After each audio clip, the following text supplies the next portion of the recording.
முதலமைச்சர் அவர்களால் திறக்கப்பட்ட கலைஞர் நூற்றாண்டு முனையம் பார்த்தீங்கன்னா இங்கே ஓப்பன் பண்ணிட்டாங்க. எம்டிசி மொத்தம் எத்தனை பிளாட்ஃபார்ம், அந்தந்த பிளாட்ஃபார்ம்லேருந்து எந்தெந்த பஸ் போகுது, உள்ள என்ன வசதிகள்லாம் செஞ்சு கொடுத்துருக்காங்கன்றது தான் இந்த வீடியோவில் நம்ம பார்க்க போகிறோம். இப்போ நம்ம இந்த எம்டிசி பஸ் ஸ்டாண்டோட ஃபர்ஸ்ட் அண்ட் செகண்ட் பிளாட்ஃபார்மை தான் நீங்கள் பார்க்குறீங்க. 1, 2, 3 பிளாட்ஃபார்மை நீங்கள் பார்த்துட்டீங்க. இப்போது அடுத்ததான் நம்ம பார்க்க இருக்கிறது பிளாட்ஃபார்ம் நம்பர் 4. 104K பார்த்தீங்கன்னா உங்களுக்கு செங்குன்றம், 104M மாதவரம் போகிறது 5th பிளாட்ஃபார்ம்.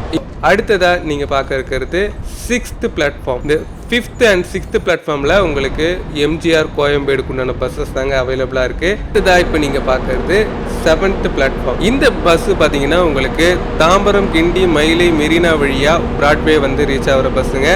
8th platform. இங்கேருந்து பார்த்தீங்கன்னா 91K, 95X, 99X இந்த பஸ் எல்லாமே போகுதுங்க. இந்த வீடியோவை ஃபுல்லாக பார்க்கணுன்னா எங்களோட பீப்பிள்ஸ் தமிழ் சேனலில் பாருங்க.